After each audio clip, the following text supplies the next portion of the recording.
নমস্কার বন্ধুরা, নবদিগন্ত চ্যানেলের পক্ষ থেকে আপনাদের সকলকে জানাই স্বাগতম। আজকের বর্ষা মুখর দিনের সুপ্রভাত জানিয়ে আপনাদের জন্য নতুন এই ভিডিওটি শুরু করছি। আজকের একটি বড় আপডেট কিন্তু আসতে চলেছে কলকাতা হাইকোর্টের ডিভিশন বেঞ্চ থেকে। সৌমেন সেন স্যারের ডিভিশন বেঞ্চের গত পরশুদিন শুনানি শেষ হয়েছে, আপনারা জানেন, এবং এই মামলায় কি কি নির্দেশ আসতে চলেছে শুনানি প্রক্রিয়া থেকে যেটুকুটা স্পষ্ট হয়েছে আপনাদের সাথে শেয়ার করতে চলেছি। চলুন আমরা এই ভিডিওতে তার বিস্তারিত ব্যাখ্যা দেখে নেব। তবে যারা এখনও চ্যানেলটিকে সাবস্ক্রাইব করেননি আপনারা অবশ্যই চ্যানেলটিকে সাবস্ক্রাইব করে নেবেন এই ধরনের আপডেট সবার আগে সর্বপ্রথমে পাওয়ার জন্য। তো চলুন আমরা মূল পর্বে ফিরে যাই, বিস্তারিত সম্পর্কে জেনে নিই।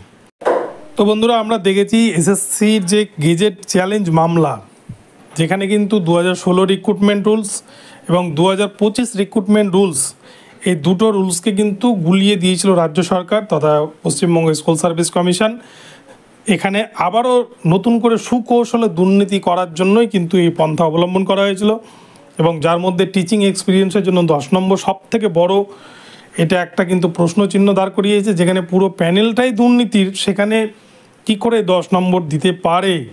যারা চাকরি করছিল দুর্নীতির দায়ে যাদের চাকরি চলে গেল তারা কেন 10 নম্বর পাবে?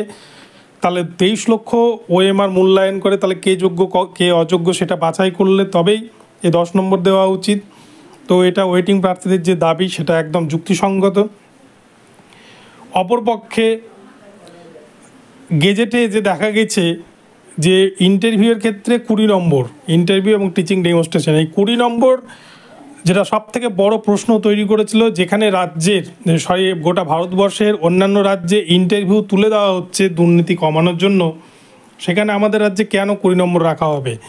আর 20 নম্বর কাদের হাতে দেওয়া হচ্ছে? সেই দুর্নীতিগ্রস্ত বোর্ড যারা দুর্নীতি করে 26,000 পুরো প্যানেলকে পথে বসিয়েছে, যারা দুর্নীতি করে কোটি কোটি টাকা আত্মসাৎ করেছে, সেই তাদের হাতেই আবার একই দায়িত্ব দিয়েছে বা তারা দায়িত্ব নিয়ে নিয়েছে নিজেরাই।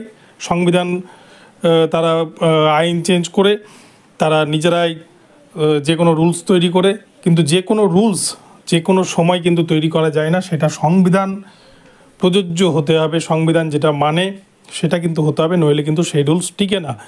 তো সৌমেন সেন স্যারের যে গত 3 দিনের যে হিয়ারিং, সেখানে যেটুকুটা উঠে এসেছে তাতে কিন্তু এটুকুটা পরিষ্কার, 2016 রিক্রুটমেন্ট রুলস 2025 রিক্রুটমেন্ট রুলস কখনোই এক হতে পারে না। 2016 সালের পরীক্ষা 2025 সালে এসে হচ্ছে সুপ্রিম কোর্টের রায়ে, ফলে সেটাকে 2016 রিক্রুটমেন্ট রুলসেই নিতে হবে, সেটাকে 2025 সালের রিক্রুটমেন্ট রুলসের সাথে গুলিয়ে দিলে কিন্তু চলবে না। এটা সৌমেন সেন স্যারের পরিষ্কার বক্তব্য ছিল। তো এর এগেনস্টে যেটুকুটা শুনানি থেকে উঠে এসছে, অপরদিকে এসএসসির তরফ থেকে বারংবার আবেদন রাখা হয়েছে যে তারা আইন প্রণয়ন করতে পারে, যে কোনো রুল তৈরি করতে পারে। তো যাই হোক, সব দিক মেনটেন করে আমার মনে হয় যেটা রায় আজকে আসতে চলেছে সেটা কিন্তু যারা 2016-তে পরীক্ষায় বসেছিল তাদের জন্য আলাদা নোটিফিকেশান, তাদের পরীক্ষাটা সেপ্টেম্বরেই হবে। অপরপক্ষে যারা নতুন, যারা ফ্রেশার ক্যান্ডিডেট, যারা নতুন অ্যাপ্লাই করেছেন এই বছর 2025 সালে এসে, তাদের জন্য আলাদা নোটিফিকেশান হতে চলেছে, আলাদা পরীক্ষা হতে চলেছে, আলাদা ডেটে পরীক্ষা হতে চলেছে, এবং তাদের পরীক্ষাটা হয়তো পরে হবে কোনো এক সময়। কিন্তু 2016 রিক্রুটমেন্টের যে পরীক্ষা, যেটা সুপ্রিম কোর্টের নির্দেশ রয়েছে 31 ডিসেম্বরের মধ্যে তাদের পুরো নিয়োগ প্রক্রিয়া কমপ্লিট করে তাদেরকে কিন্তু নতুনদের জয়েন করাতে হবে, কেননা 31 ডিসেম্বরেই কিন্তু এই 26,000 প্যানেলের যারা যোগ্য শিক্ষক রয়েছেন তাদের কিন্তু মেয়াদ শেষ, তাদের কিন্তু চাকরি জীবনের রীতি যদি নতুন চাকরি না পায়। তো সেই জন্য সেপ্টেম্বরেই কিন্তু ফার্স্ট উইকে পরীক্ষা হয়ে যাচ্ছে।